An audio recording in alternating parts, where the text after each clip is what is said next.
ॐ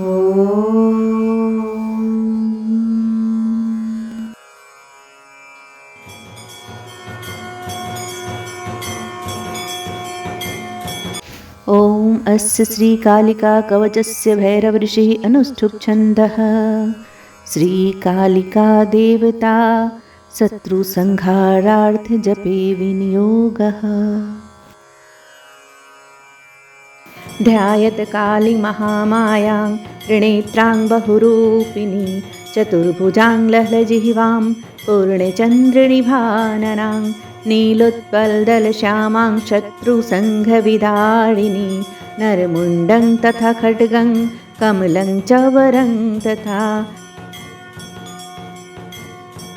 निर्भयं रक्तवदनां दंष्ट्रालिघोररूपिणी सात्हासाननां देवी सर्वदा च दिगम्बरीं श्वासन् स्थितां कालीं मुण्डे मालाविभूषिताम् इति ध्यात्वा महाकालीं ततस्तु कवचं पठेत्। ॐ कालिका घोररूपा सर्वकामप्रदा शुभा सर्वदेव अस्तुता देवी शत्रुनाशं करोतु मे। ॐ ह्रीं ह्रीं रूपिणी चैव ह्रां ह्रीं ह्रां रूपिणी तथा ह्रां ह्रीं छौं छौं स्वरूपा सा सदा शत्रुं विदारयेत्। श्रीं ह्रीं ऐं रूपिणी देवी भवबन्धविमोचिनी हुं रूपिणी महाकाली रक्षास्मां देवी सर्वदा। यया शुम्भो हतो दैत्यो निशुम्भश्च महासुरः वैरिनाशाय वन्दे तां कालिकां शङ्करप्रियाम्।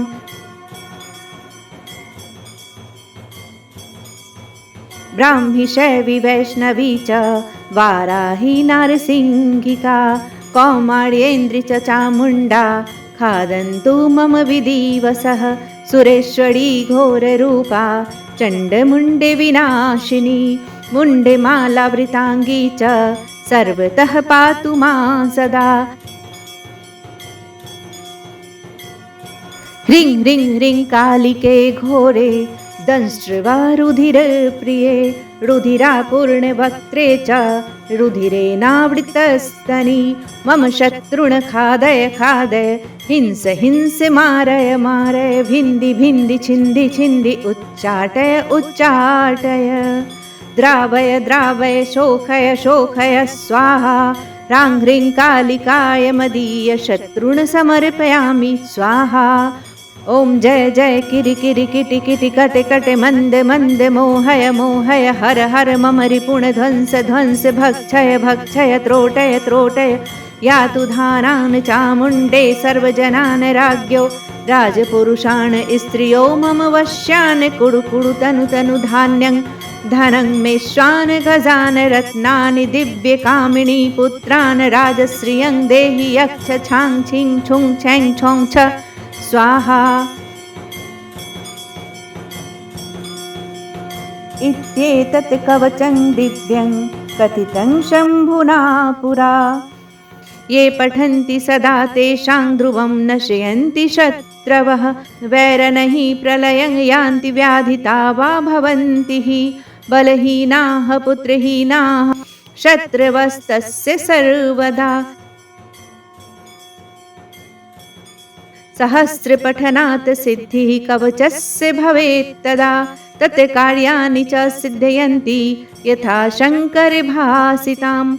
अश्मशानाङ्गरमादाय चूर्ण कृत्वा प्रयत्नतः पादोदकेन पिष्ट्वा तल्लिखल्लोहशलाकया भूमौ शत्रुणहीनरूपानुत्तरा शिरसस्तथा हस्तं दत्त्वा तु हृदये कवचं तु स्वयं पठेत्। शत्रोः प्राणप्रतिष्ठां तु कुर्यान् मन्त्रेण मन्त्रवित् हन्यादस्त्रं प्रहारेण शत्रो गच्छयमक्षयम्। जलदङ्गरतापेन भवन्ति जडिता भृशं प्रोञ्छनैर्वामपादेन दरिद्रो भवति ध्रुवं वैरिनाशकरं प्रोक्तं कवचं वश्यकारकं परमेश्वर्यदं चैव पुत्रपुत्रादिवृद्धिदम्